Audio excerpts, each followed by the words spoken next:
Que a paz de Deus nos envolva a nós sempre.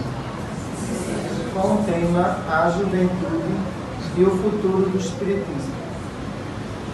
João Batista, quando estava no Rio Jordão, ele tinha uma observação quanto à questão do cristianismo para o futuro. E João, com as suas pregações, ele observava o fator principal que poderia dar propagação do cristianismo naquela época. Os jovens era a base principal. Por quê? Todos aqueles que estavam renovados no seu espírito, eles procuravam João para a simbologia do batismo. Isso não quer dizer que o batismo ia salvar todo mundo. Porque se o batismo ele salvasse todas as pessoas, os presídios não estariam lotados. Não é isso? E a maioria dos que estão ali foram batizados também. O destino do Espírito não está no batismo, está na consciência de cada um dos seus atos. E João sabia que a juventude da época, ela tinha que ser de jovens que tivessem a coragem de enfrentar todas as perseguições que viriam com relação ao cristianismo. Por isso que a característica psicológica de João Batista era de um homem realmente valente e determinado, que não temia a nenhuma ameaça, fazia o seu papel e mostrava claramente a juventude que estava presente do que eles precisavam para propagar a missão de Jesus. E ele mostrava isso de uma maneira bem simples e perfeita. Acolhia, orientava, batizava, e aquele jovem tornava-se seguidores de João Batista. Para ser seguidor de João, era preciso uma senha só: ter coragem. Porque se não tivesse, ia desistir da caminhada árdua com relação ao segundo missionário, que era Jesus. Quando João ele é eliminado, e ele sabia disso, na última tarde que ele passou com Jesus, ele transferiu todos os seus discípulos para Jesus. E todos os seus discípulos já estavam preparados para o Cristo acolher, orientar agora e dar continuidade justamente à missão de João Batista. Mas entenda que João Batista ele tem uma importância muito grande na formação do cristianismo. Porque o entendimento que ele tinha de Deus e das causas sociais da época e das injustiças que acontecia, ele falava abertamente ao povo que a culpa não era de Deus porque você estava passando fome, porque você estava morando numa calçada. Ele mostrava que a culpa estava em Herodes e mostrava o porquê disso: a exploração sexual que existia dentro do reinado, a corrupção em si que existia lá dentro, e o jovem, dentro da visão social, foi preparado para isso, para não misturar irresponsabilidade humana com o desígnio de Deus, onde muitas vezes se mistura muito isso na humanidade atual de hoje. A culpa é de Deus. Está faltando isso. A culpa é de Deus. E João preparou muito bem a sua equipe. Quando ele é aprisionado, o último contato que ele teve com Jesus foi o contato de respeito e transferência. Agora o caminho está traçado. Quem está assumindo agora é o Filho de Deus. E quando Jesus assume, a gente observa que na sua passagem ele deixa isso bem claro, os objetivos na realidade que ele coloca com relação à sua missão e à juventude. Em muitos aspectos nós percebemos isso claramente quando Jesus encontra aquele mancebo rico. Jesus falou pela primeira vez para a juventude de João Batista, aquela que ele acompanhava em caravanas e observava suas pregações. E quando chega lá o jovem rico e diz para ele e faz a pergunta que era preciso para ser salvo, ele observa que ele era, no comparativo de hoje, milionário, tão novo, com tanta riqueza, mas com tanto apego. E o Cristo faz sua colocação quando diz para ele: tu cumpres com os teus mandamentos desde o momento que eu nasci. Olha que vaidade, hein? Como é que ele cumpriu com esses mandamentos desde o momento que ele nasceu? Que ele nasceu em berço de ouro. Como é que ele tinha todo esse entendimento a respeito de Jesus? Então ele diz que amar a Deus sobre todas as coisas e ao próximo como a si mesmo. Que são 2 mandamentos que até hoje ninguém cumpriu.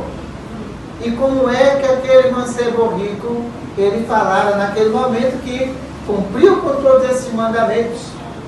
Então, ele queria pegar Jesus na fraqueza. E Jesus estava de frente dos seus discípulos, que era bastante jovem, não eram pessoas idosas. E os discípulos começaram a observar com surpresa a indagação daquele mancebo rico. E naquele momento Jesus olha para ele e diz: se queres ser justo, vende tudo o que tem, dá aos pobres e segue-me, e terás um tesouro no reino dos céus. Mas que impacto, né? Emocional. Que resposta dada pelo Cristo. Ele observa toda uma caravana composta de bens materiais de ouro da época, moedas valiosas. Quem é que eu vou seguir? Seguir este homem e abandonar toda essa riqueza? O jovem seguidor de João Batista, que estava com Jesus, esperava a resposta naquele momento. Se realmente aquele jovem ia ter essa coragem e essa determinação de abandonar tudo que tinha para seguir a Jesus. Tal foi a surpresa. Ele começa a entristecer. Ele começa a perceber que a resposta foi muito dura, porque desde a infância ele era ambicioso, egoísta, e ele jamais iria, naquele momento, abandonar o que tinha para seguir um desconhecido, não. Naquele momento ele para, todos os seus servidores olham para ele, já que ele era uma pessoa também intelectual. Para você entender de mandamentos naquela época, você tinha que ser uma pessoa intelectualizada. Você tinha que ter direito a essa informação. E ele tinha direito à informação de tudo isso. Mas, porém, percebeu que a proposta era muito dura. Abandonar tudo que eu tenho para seguir a Jesus. Ele parou, pensou, baixou a cabeça, montou no seu cavalo e foi embora. E Jesus, quando viu que o local estava completamente vazio, sentou-se com o discípulo mais jovem e disse: em verdade eu vos digo, é mais fácil um camelo passar pelo buraco de uma agulha do que um rico entrar no reino dos céus. Ele não estava condenando a riqueza. Ele estava condenando o poder da riqueza. É muito diferente. Ele estava condenando um jovem que ali estava, que disse que era justo diante dos seus funcionários, e no entanto não era de forma nenhuma. Ele seguindo em frente, Jesus deu a maior lição àquela juventude, que agora ele estava com essa responsabilidade. Entendeu? Quando a gente observa no transcorrer do cristianismo, em todas as épocas, sempre surgiu jovens determinados. Mas sempre surgiu mesmo. Porque o cristianismo, ele tem que dar continuidade aos ensinamentos do Cristo. E para isso, os jovens têm que se preparar no mundo espiritual para as grandes tarefas que terão que ser exercidas aqui no plano terrestre. E quando nós observamos isso, pensamos o seguinte: mas o jovem, ele não quer responsabilidade. É muito engano de quem pensa desse tipo. Porque até agora, eu trabalho com jovem, eu trato de jovem, e sei o quanto esse jovem tem a dar ao espiritismo. Mas eu sei claramente que os espíritas têm muito pouco a oferecer a eles em termos de oportunidades de trabalho. Não vamos medir o rostinho novo com um termo chamado irresponsabilidade, porque a maioria não são não, são jovens que a gente precisa ter paciência, temos que trabalhar a personalidade dele, lhe dar a oportunidade de trabalho dentro dos hospitais e dentro do movimento espírita. Temos que dar apoio psicológico, com psicólogas também, para tratar dessa estrutura e dessa missão que muitos jovens têm, mas que ninguém quer acreditar nisso. Aí depois o que é que fazem? Encontro de juventudes, onde nesses encontros o jovem tem de tudo, entenda só. Esse jovem tem música, esse jovem tem lazer, mas no entanto, quando a gente vai observar, esse jovem dentro da casa espírita não tem oportunidade de fazer uma prece. Como é que esse espiritismo de vocês vai para frente no Brasil? Me diga só. Fica complicado essa situação. Por quê? Jovem gosta que alguém acredite nos seus valores. E, no entanto, o que a gente tem percebido é que muitas vezes esses jovens são totalmente desacreditados do seu trabalho. Entenda só. Sabe por quê? Pouca idade. Mas espera aí. Eu tenho um jovem receitista de 15 anos. Eu tenho um jovem receitista de 17 anos, 18 anos de idade, que se acorda 7 horas da manhã, que vai para os hospitais espirituais, que trabalha como receitista, olha, nem fuma, nem bebe, nem gosta de diversão. Vieram com a missão de auxiliar o próximo. Eu tenho que acreditar nesses jovens. Eu tenho que dar oportunidade a esses jovens.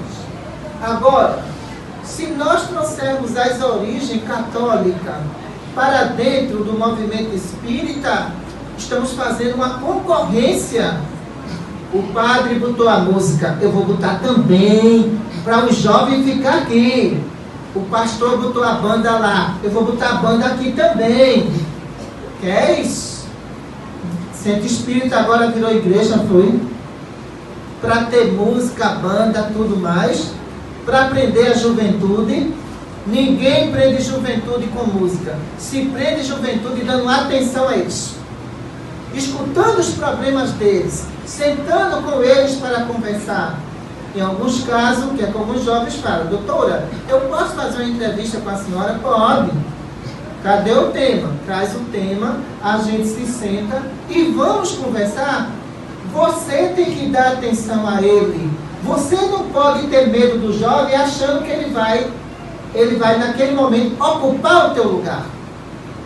Ninguém tem cadeira cativa em centro espírita, tem, pessoal? Ninguém é dono do centro espírita, é, pessoal? Ninguém é. Mas a maneira que essa juventude é tratada é uma maneira que ninguém quer ser espírita a partir de 15 anos de idade. Sabe por quê? Música, música, música, música. Grupo jovem, grupo jovem, grupo jovem. Quando esses jovens, eles se oferecem para um trabalho, você é muito jovem, não pode. Você não pode, sabe por quê? Porque você ainda não tem maturidade. Se eu não prendo essa juventude com alguma ocupação, qual é a ocupação que tem fora? Comer, fumar, beber, chegar no outro dia e não ter compromisso nenhum. É isso lá fora que o mundo tem a oferecer à juventude. Essa juventude espírita, ela tem que ter todo o nosso apoio. Essa juventude espírita, temos que trazer ela para próximo, orientá-lo. Olha, doutor, eu quero aplicar passe. Quer? Vamos fazer um curso. Mas a senhora vai botar para aplicar passe com 15 anos. Se tu tiver maturidade com 12, tu vai para a mediúnica criatura. Maturidade com 12 tu vai para a mediúnica. Você imagina um jovem pedir a mim uma oportunidade e de repente olhar para ele e falar: você não pode estar no passe, porque o passe vai retardar o teu crescimento. Que conversa é essa? Me diga só, onde foi que fluido prende desenvolvimento físico? Me diga só. Isso é coisa de dirigente que não quer que nenhum jovem trabalhe, que não quer que a juventude progrida, mas quer que aquela juventude fique estacionária. Quem é que aguenta grupo jovem, ninguém aguenta. Essa juventude, ela precisa de uma nova visão. Muitas vezes eu enxergo a juventude dos hospitais que diz assim: vamos marcar uma pizzada no shopping center, vamos convidar o grupo jovem todinho para ir lá. Às vezes até a dirigente vai junto comer a pizza. Você não pode fazer divisão porque você é presidente e não quer se misturar com o jovem. Eu vou fazer o que na pizzada? Você é dirigente, você tem que acompanhar eles. E esses jovens vão para lá, dividem lá o gasto, a dirigente também, come a pizza dele, estão em família. É uma família espírita que ali está presente. Agora, terminou o grupo jovem. Você pode pegar um birô, meu filho. Vai pegar peso, jovem. Vai, jovem nasceu para pegar peso. Está errado. Jovem não nasceu só para pegar peso dentro da casa espírita. O jovem nasceu para participar de todos os trabalhos dentro de uma seara espírita. Sabe por quê? Você vai um dia voltar para o plano espiritual. E como vai ficar o Patrício, Maria Cláudia e Marquinhos? Me diz só. Como vai ficar os outros hospitais? O futuro de toda a religião é a juventude. E diga que não é a juventude.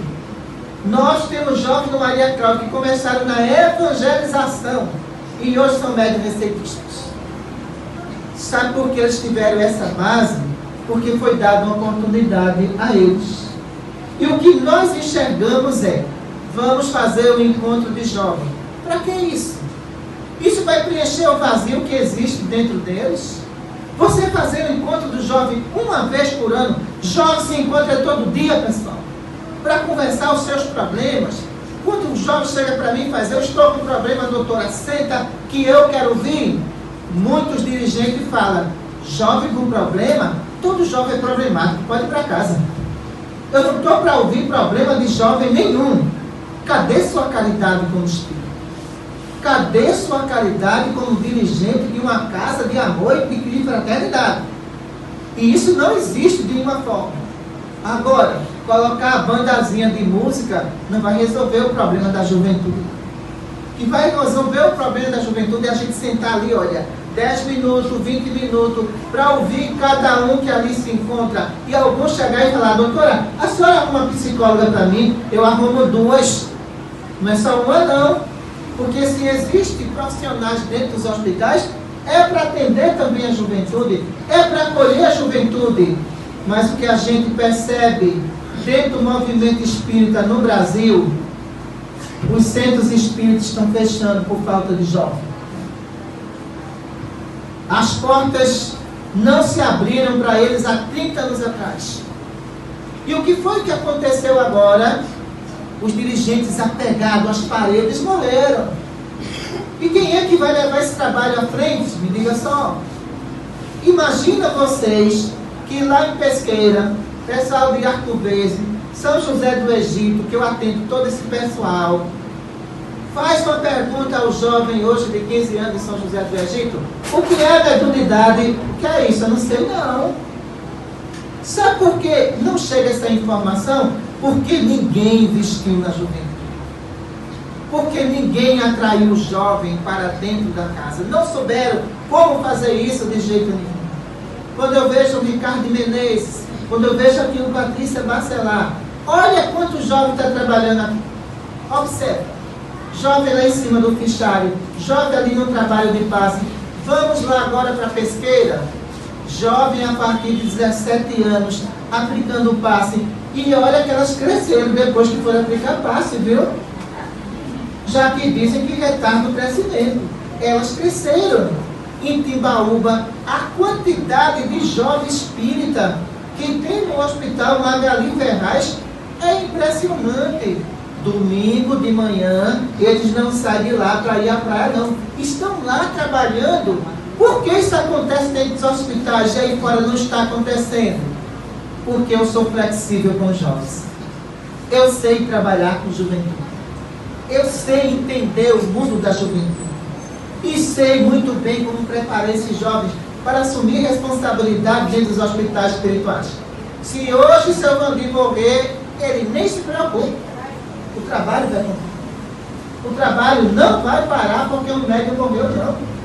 Agora é lamentável quando a gente observa muitos pontos de luz no interior do estado fechado porque o dirigente era pegado a braço. Como pode uma coisa dessa acontecer?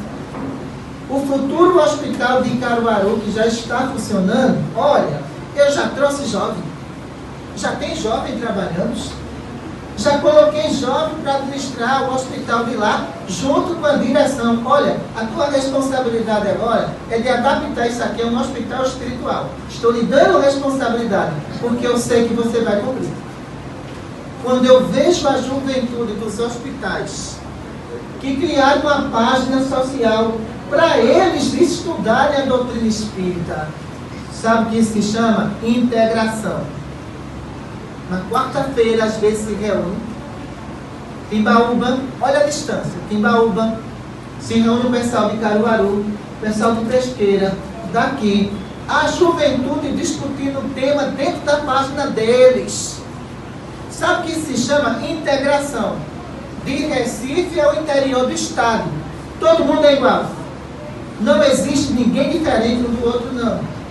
Nesse sistema de integração que nós criamos foi para que a juventude fizesse a unificação do estudo doutrinário da doutrina espírita. Essa página é deles.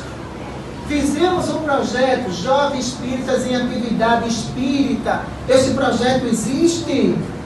Esse jovem que estava aí fora correndo risco, hoje estão trabalhando dentro dos hospitais, estão fazendo o seu papel. E o que é que as mães nos falam e os pais? Graças a Deus que a minha filha no domingo está aqui. Não está em outro canto, mas está trabalhando. Porque eu acredito na juventude. Somos muito democráticos com a juventude. Fazemos uma planilha. Olha, qual é o tema que vocês querem debater esse mês? Vamos lá. Vamos escolher o tema. Então, a maioria que citar tal tema ganha. E a gente vai debater isso. Isso é incentivar a juventude. Eu vi uma jovem no Maria Cláudia que eu achei uma coisa maravilhosa, 17 anos de idade, e ela chegou para mim e disse: doutora, me dê uma chance de trabalhar aqui, eu quero ajudar o próximo. Ela não disse: eu quero música na casa espírita, não. Ela não disse: eu quero ouvir uma banda na casa espírita, não. Eu quero ajudar o próximo. Se você vai ajudar o próximo. Eu vou colocar você na escala de sábado, junto com a juventude, e você vai trabalhar. Jovem que nós pegamos obsediados, com manias que nem a psicologia conseguiu resolver, vamos acolher. Olha, você é um médico, tem que ter responsabilidade. E hoje são trabalhadores no hospital. Agora, por que eu vou achar que atrair o jovem é colocar aqui uma banda? Não é nada disso, não, pessoal. Precisamos aprender a como trabalhar com essas criaturas. Porque o grande problema de quem é idoso é não acreditar em quem é jovem. Vamos acabar com isso. Porque eu acredito sim. Eu faço investimento sim na juventude. Porque quando chega a qualquer diretoria, doutora, nós podemos realizar um passeio com os jovens? Pode não, deve. A diretoria deve ter recurso para alugar ônibus, pagar refeição para os jovens. É um investimento que tem retorno.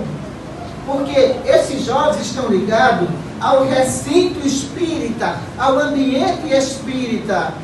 E quando ele sentar ali em qualquer parque, ele vai conversar sobre doutrina espírita. Esse nosso projeto, olha, acolheu milhares e milhares de jovens no interior do estado para o trabalho espiritual. Agora, acreditar que você é incapaz, eu não faço isso. De forma nenhuma. Eu tenho que acreditar que essa juventude, ela não está perdida, ela está mal instruída. É diferente.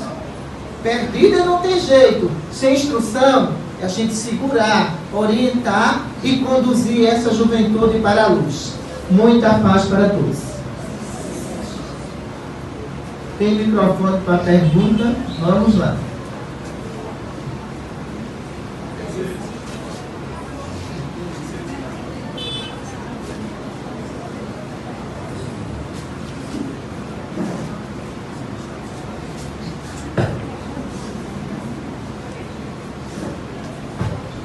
Vamos fazer pergunta dentro do tema, né?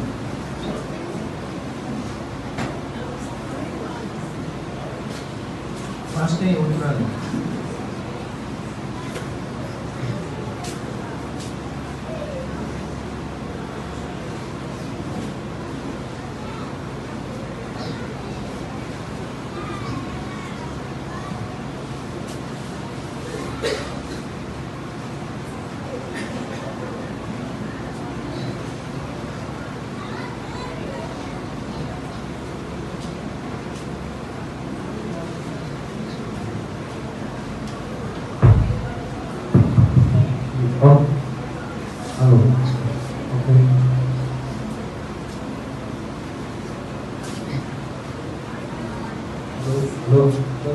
Para iniciar esse debate, o que está faltando, afinal de contas? Os espíritos, não é nós humanos, os espíritos atuarem mais nas casas espíritas para servir de ponte com a nossa consciência, com o nosso pensamento, em termos de faça isso, faça aquilo. Porque eu pensando sozinho é uma coisa, eu pensando junto com a senhora é outra coisa. Está faltando de espírito dentro do espiritismo. Olha, deixa eu dizer uma coisa a você, está deixando e está faltando as pessoas deixar de ser dono de sempre. Ninguém é dono de sempre. A doutrina pertence aos espíritos. As pessoas resolveram fazer a caridade de uma maneira errada. O terreno é meu, o material é meu, e eu vou morrer aqui e não saio. Vai ficar você, as cadeiras e as paredes. Porque ninguém vai querer ficar nessa instituição. E muita gente ainda se prende a isso. Pessoal, nem o corpo de vocês pertence a vocês. Isso vai entrar em estado de decomposição, vai servir de alimento para bactérias, para as aves que estão no cemitério. Olha para que vai ser. E para que você está agarrado a essas coisas? Tudo é passageiro, a juventude é passageira, a velhice vai chegar, você vai voltar para o mundo espiritual. Agora, a senha de entrada aqui é a virtude, é a moralidade. Não adianta você fazer a sua caridade agarrada às paredes e achando que aqui vai encontrar uma colônia de férias, vai encontrar uma decepção muito grande. Porque você não se enquadra dentro da escala espírita, de espírito desprendido das coisas materiais. Você é agarrado às coisas materiais. E se você é espírita, piorou. Você tem o dobro da responsabilidade. Então, as pessoas que vão praticar o bem, olha, pratica, mas dá a chance do outro também evoluir. Porque tem gente que diz, olha, eu fiz isso aqui e tem uma coisa, viu? Você não vai fazer nada, quem vai fazer sou eu, porque eu quero uma colônia, não vou deixar tu tomar minha colônia. Que isso? O mundo espiritual agora está sendo disputado a tapa por causa de colônia. E você chama isso de evolução espiritual? De nenhuma forma, isso não é evolução, não.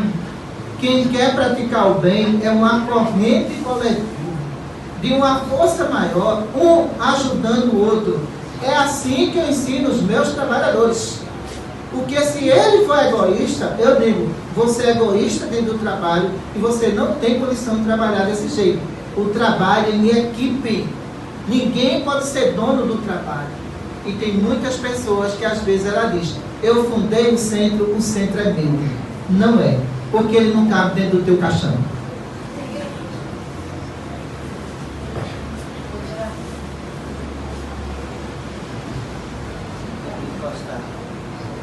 Boa tarde. Boa tarde. Eu queria forma nós podemos atrair os jovens para os centros espíritas. Por quê? A gente sabe que hoje em dia, infelizmente, o mundo está muito pervertido. E esses jovens, eles não procuram, a maioria deles não procuram igrejas, não procuram casas espirituais. E quando a gente fala que é espírita, vamos para o centro espírita, eles já pensam que é Umbanda ou Candomblé, algo desse tipo. Então, como é que a gente pode atrair os jovens para os centros espíritas, para os hospitais espirituais?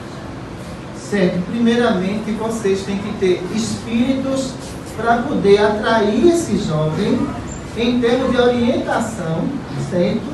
Em termos de confiança dele para conosco. E às vezes não tem. Se não tem, o que é que acontece? Esse jovem vai se agarrar ao quê? A tudo que existe lá fora. Quantos jovens não são resistentes e dizem à mãe, eu não vou estar ouvindo, e o que é que eu falo? Diga a ele que ele venha só essa vez. Eu quero conversar com ele. Depois ele desiste e fala o que ele quiser. Mas, diante de mim, eu entendo a condição dele e entendo as pressões externas que ele recebe, muitas vezes até de mães espíritas. Olha só, que não sabe como lidar com os traumas da juventude. O grande problema está aí. E a minha abordagem qual é? Boa tarde, sempre. Como é seu nome? Fulano de tal. Olha, a gente detectou um problemazinho aqui, de perseguição espiritual. Eu posso lhe pedir uma coisa, você me faz um favor, veja o modo que eu estou pedindo. Qual é? Dá para você passar 30 dias no tratamento. Depois de 30 dias, eu libero você. É o que eu preciso para fazer isso. Então, vamos lá. Eu sei que você está precisando de ajuda. Agora, veja só. Eu quero lhe ajudar. Dá para você passar 30 dias? Eu quero. Mudou a história. É preciso conquistar. E muitas vezes, o que é que a gente faz? Tu vai ter que estudar o livro dos Espíritos alguém. Está ouvindo? Como? Se você não conquistou, como é que você vai poder exigir alguma coisa de alguém que você não conquistou ele? Então, a primeira aproximação que você tem com o jovem é conquistá-lo. Depois, convidá-lo para o trabalho. E se ele falar, eu não estou preparado, a gente respeita isso. Tudo bem. Para o mês, quem sabe? Mas o que acontece? Nós temos que ter uma meta para a juventude. E muitas vezes a casa espírita não tem essa meta para a juventude. Você não pode ir para o passe. É proibido você ir na mediúnica. Você não tem maturidade para fazer uma prece. Me diga uma coisa. Se lá fora não acredita em mim e aqui não acredita, você acha que eu fico? Fico não. Eu tenho que acreditar em você aqui dentro. Se lá fora deu tudo errado. Eu lembro e faço referência a uma consulta de um jovem que eu fiz, altamente revoltado, que entrou na sala, se irmou com todo mundo, e eu olhando para ele. E de repente ele sentou-se, aí olhou para mim e disse, o que é que você quer comigo? Me ajudar.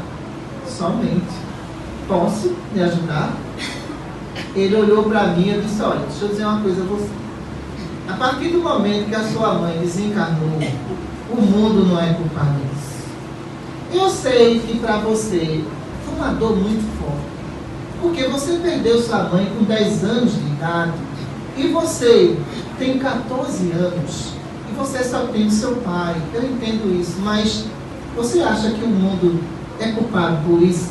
Ele olhou para mim e fez, me desculpe pelo que eu disse.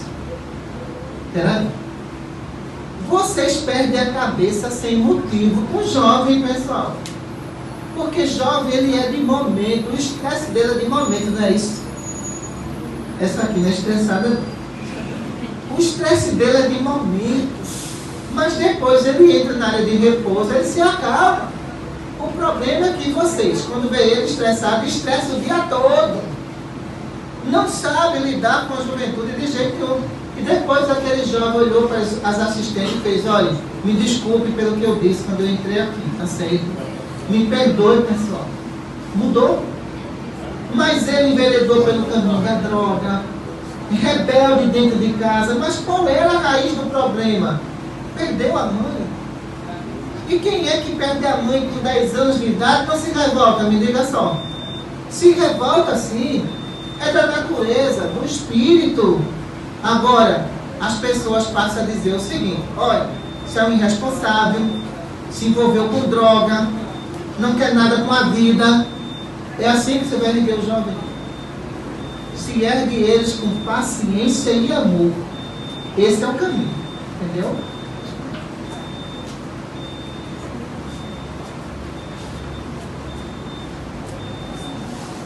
Boa tarde.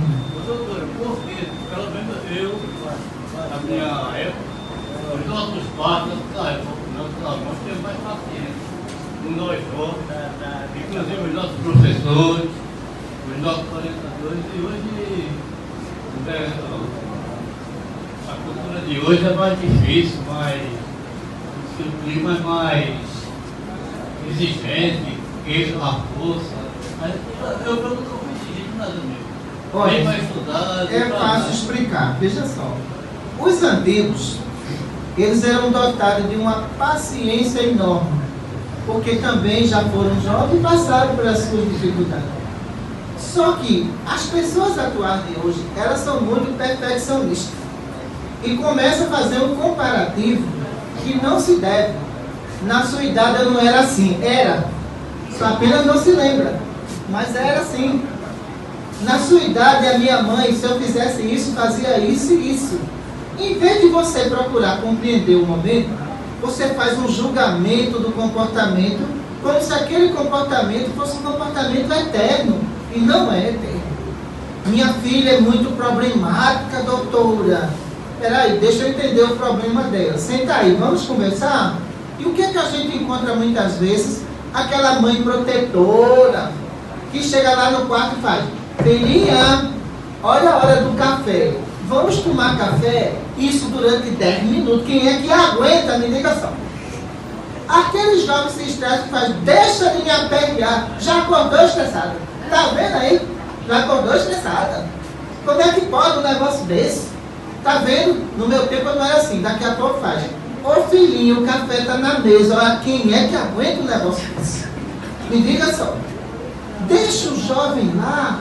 Se ele tiver fome, ele come. Se ele não tiver, ele não come. Mas fica lá a mãe protetora, aperreando o juízo dele. Aí daqui a pouco é 10, meia hora para pegar na escola. Tu vai perder a escola, viu? No meu tempo eu não era assim tão irresponsável como você. Porque a tua falta meia hora. Quer dizer, o jovem, ele não constrói o mundo deles. Vocês querem construir uma realidade que não existe dentro deles. Que é incapacidade, é irresponsabilidade, é tudo. Se ele perdeu a escola, ele vai entender que não é para perder mais. Mas o que é que vocês fazem? Escraviza o horário da juventude e não tem quem aguente. Então, quando vai conversar comigo, eu já entendo. A mãe é daquela que fica lá no quarto, né? Vai tomar café, vai, ou não vai. Não pode uma coisa dessa não acontecer, não. Por isso que os jovens são os mesmos, mas os estressados mudaram. Eles são exigentes, cobradores, julgadores, eles são tudo, menos educadores.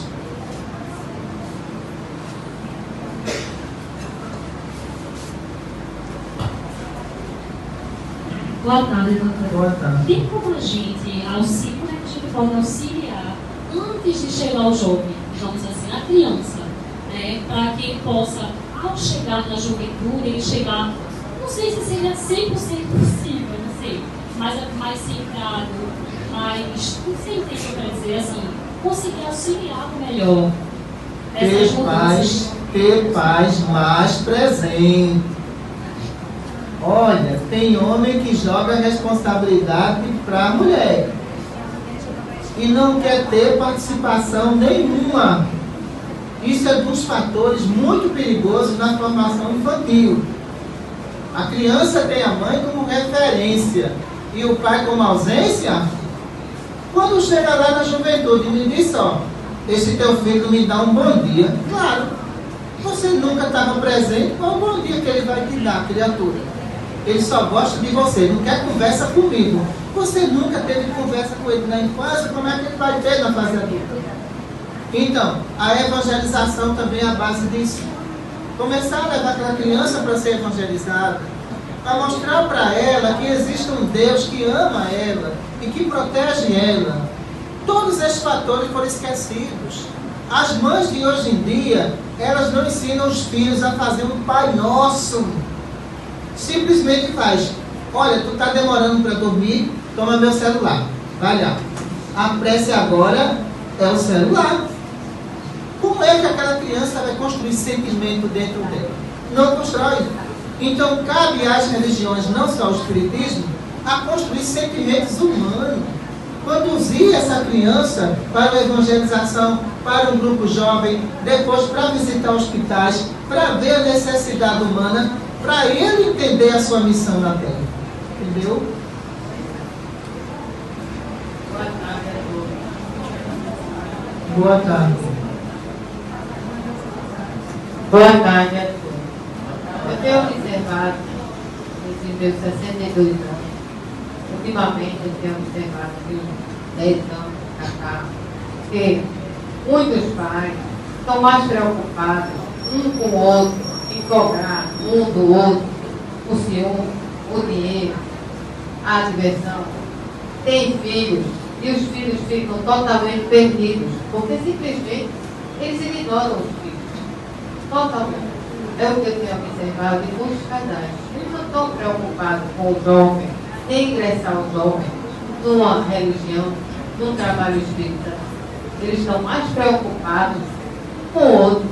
E os jovens ficam realmente totalmente perdidos. Muitos sem fé.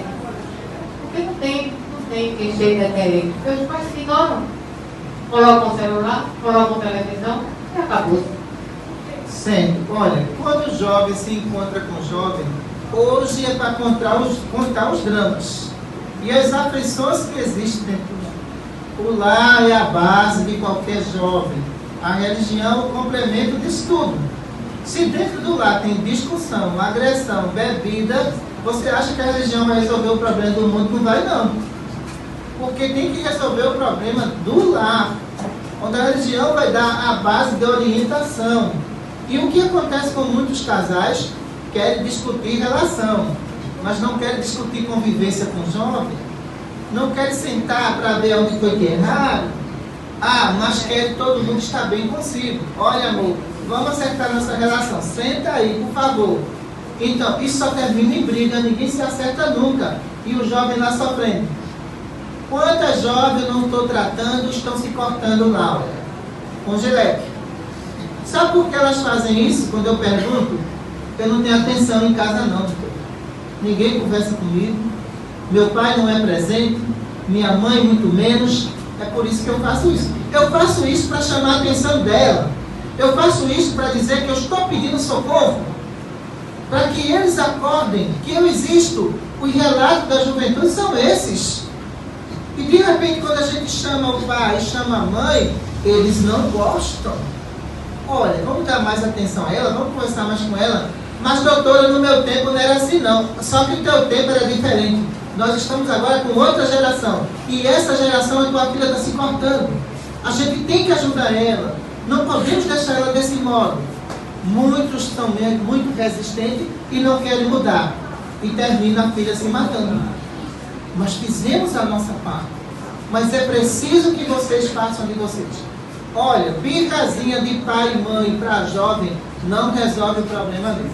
Se ele teve seu estresse, esquece isso e vamos refazer as pazes.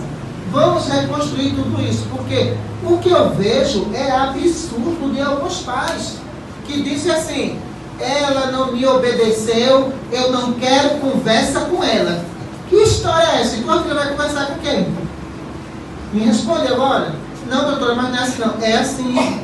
Ela vai conversar com quem? O senhor não quer mais conversa com a sua filha? O senhor está me dizendo isso? Certo, ela é filha única, só tem com esposa. E ela vai conversar com quem? Se ela tiver uma dúvida, vai tirar com quem? O senhor vai ser o pai presente e ausente agora só porque ela fez uma birra ou o senhor está errado? Vamos fazer as pazes agora. Não pode ser assim não. Então veja que muitas vezes tem pai que foge do problema para não encarar a realidade. E isso é um drama na vida de muitos jovens, de ter o abandono completo de pai e de mãe. Parece até que são órfãos, e não são. Os pais estão presentes, mas na vida deles são ausentes. Boa tarde, doutora Cristina. Boa tarde a todos. Doutora Cristina, o jovem, ele, quando desencarna cedo, adolescente, né? E isso vale para o adulto também. Necessariamente, ele tem que voltar, ou os espíritos instruídos determinam se ele vai ter que voltar ou não. Ou é perguntado se ele quer retornar, se ele quer reencarnar. Muitos suicídios de jovens estamos encontrando. E a maior culpa desse suicídio é por falta de apoio de pai e de mãe. Só é por isso. Não tem apoio nenhum. Você imagine alguém chegar para o outro e falar: por que você não tira 10? É a mãe perfeccionista. O filho dela tem que tirar 10, não é porque ela gosta dele, não. É por vaidade. É para dizer em redes sociais: meu filho só tira 10. Mas ela não dá a palavra para ele. E adianta isso, pessoal? Quando eu vejo uma coisa como essa, eu digo: olha, não tira 10 não, tira 7,5, tá bom demais. Pronto. Para que tanta pressão no teu juízo? Aí fica tua mãe lá: olha, tu vai ter que estudar. Será que é isso mesmo só que ele precisa? O estudo é importante.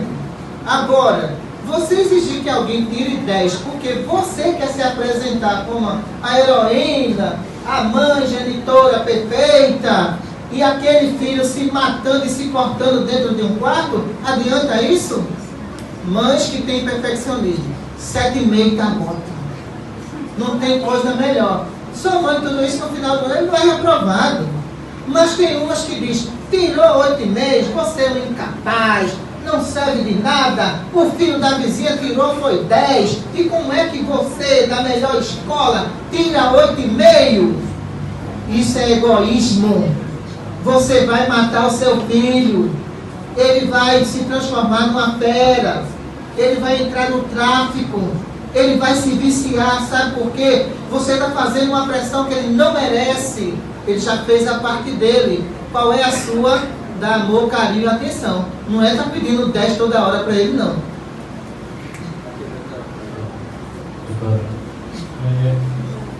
Muitos dizem que as famílias hoje estão destruídas por conta da sociedade que vivemos.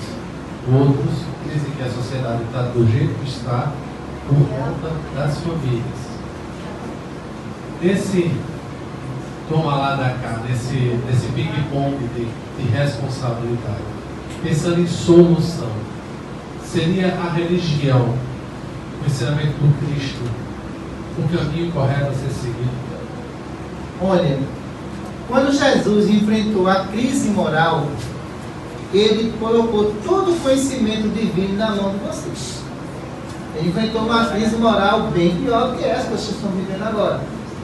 Mas aqueles que seguiram Jesus superou todas as dificuldades e foi a caminho da luz. Só que quando a sociedade ela enfrenta uma crise moral, ele coloca a crise financeira como desculpa. Eu não sou feliz porque eu não tenho. Se eu tirasse na loto, eu era a pessoa mais feliz do mundo. Isso tudo não preenche o vazio existencial que existe na mente de vocês. Porque o que falta na sociedade hoje é uma palavra: resignação. E ninguém tem. Quem tem quer mais, e quem não tem quer tomar o que o outro tem. Então, olha, no que se transformou essa sociedade? Uma sociedade vazia de conhecimento do Cristo. Os próprios antigos, que eram parte de vocês, eles comiam o que tinha que comer mesmo. Vocês hoje em dia, o que é que dizem? Mesmo pobre, eu tenho do bom e do melhor. Sim, a preço de quê? Da corrupção, né? A preço da desonestidade com seu amigo de trabalho. Então isso para a justiça divina não é válido. O que é válido para a justiça divina é você não ter nada na mesa e você botar a cabeça para funcionar, para trazer o seu alimento dentro da honestidade. E o seu filho assistindo tudo isso e dizendo: eu passei fome, mas meu pai não roubou. Isso é uma marca que nunca sai dele. Agora, a falta de resignação e a falta de amor, você acha que vai transformar essa sociedade em luzes? Vai não. Vai se transformar nisso que vocês estão vendo aí. Violência urbana. Boa tarde. Boa tarde. Doutor, eu não posso ser cada quando a pessoa escolhe o seu médico para se melhorar e parar para trabalhar para o próximo. Tem alguma idade que a pessoa fica a partir de qual idade eu vou evoluir na idade, ou já veio com criança para trabalhar com médico, como adolescente?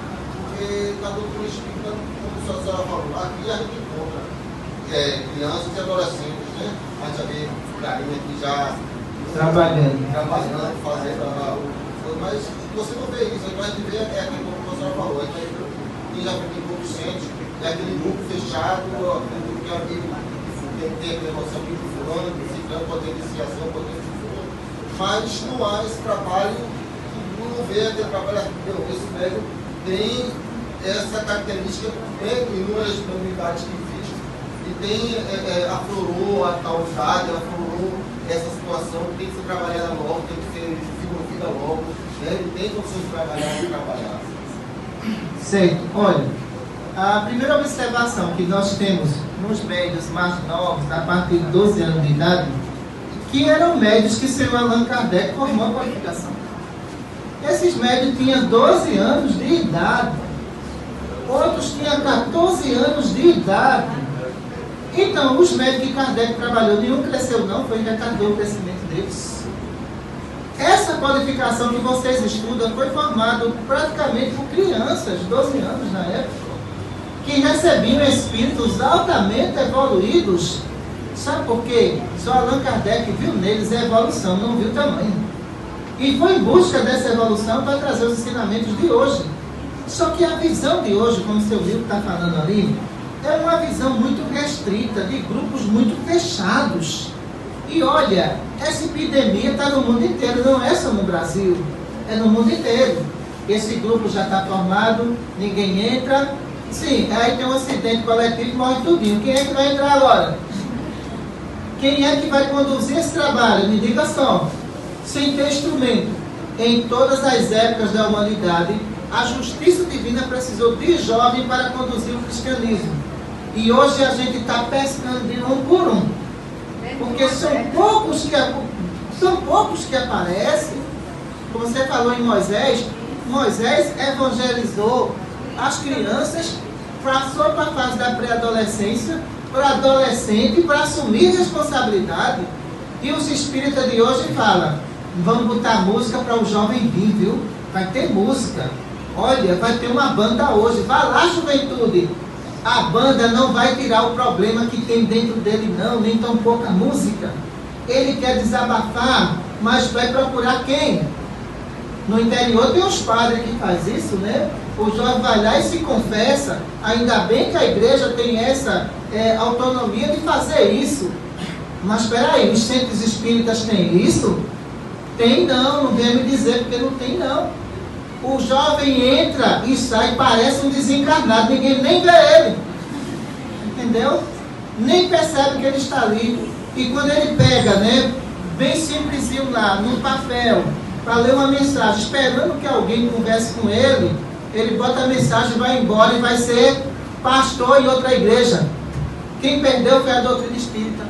Porque vão trabalhar ele, vão levar ele para estudos bíblicos e vai dizer, você é um jovem que tem capacidade, você tem uma oratória muito boa, você vai ser pastor. Quem perde com isso é o espiritismo, que tem que investir no jovem, não é fazer propaganda de jovem bonito, jovem aquilo, não. Nós temos que ter jovem que assuma a sua responsabilidade. E para isso os hospitais militares do Nordeste fazem esse chamado para todos vocês. Vamos às últimas perguntas.